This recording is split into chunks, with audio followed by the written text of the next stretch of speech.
So there is one recurring theme, a recurring question I've been asked, you know, why I do what I do, and I have to do it. I have to explain to people without, you know, putting them in a stroke, attempting to put them in a stroke because it is a common question I've been asked several times that people still can't manage to understand.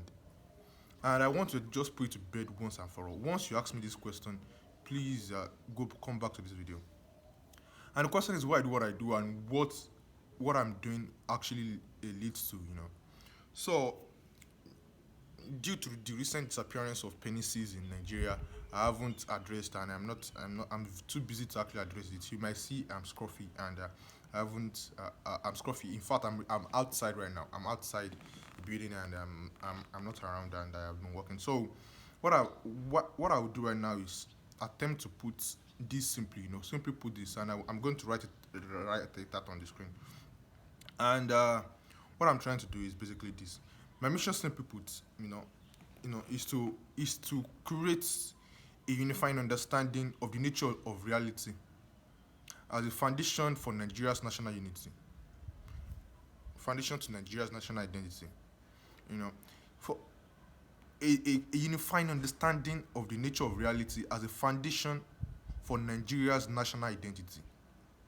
You know, instinctively, for some, not most, you can actually see how religion and the belief in the supernatural is an impediment to this, because religion and the belief in the supernatural actually creates stresses the immutable characteristics of the universe, that things that cannot be changed, you know which means it is not open for debate. you know if, like, let me say, for example, if common sense demands that you shouldn't sleep with a 9-year old, and someone says to you that it is written here in my holy book that you can sleep with a 9-year old, their morals are different, the kind of person they are, it is actually very different to you. In fact, you might actually see them as a different human or completely even subhuman, like less than human to you. You know, it determines who you vote for, it determines who you work with, like the plague in Nigeria right now. I've heard. So the worst thing of it is when you believe in a different God, that the God that created me is different from the one that created you, and that is actually rituals I can do that you cannot attend because you belong to a different ethnic group. It creates cultural tensions and cultural instability because people like that can't be unified.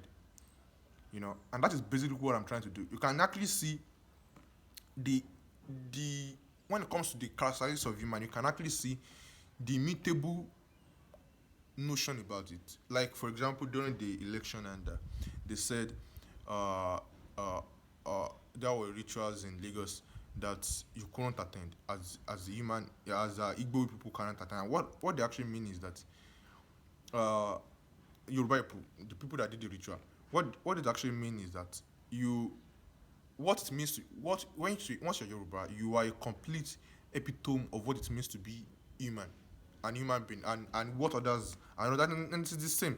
This kind of rituals happen in Igbo land, it happens in Hausa land, and all of those things that outsiders can actually witness, outsiders can actually see. It means the very definition of what I am is different from what you are. And to actually stress this, you have to debunk supernatural claims. First, before actually laying a unifying understanding of the nature of reality. You have to debunk the supernatural first, because that would be the greatest impediment to it. Because the notion of the belief in supernatural seems independent. It seems not debatable. It is, because that is what it is to people. So, and I'll be creating a journal, a scientific journal as a baseline for this to create conversations around the country, and I'm doing it across some African countries, and I've been meeting people, talking to people about this, and that is what I've been doing for the past few months, and that's basically what I'm trying to do. Honestly, we have to create conversations around you. Find I'm writing a book, something I think can be a unifying ideology, a philosophy for us to be united by, but I don't want this video to be long. And how we go to that, how we achieve that, it is quite complicated. If it was a simple answer, If it was a simple answer, someone will come up with it, but now we would be unified already. But it is quite complicated. So enjoy it, guys.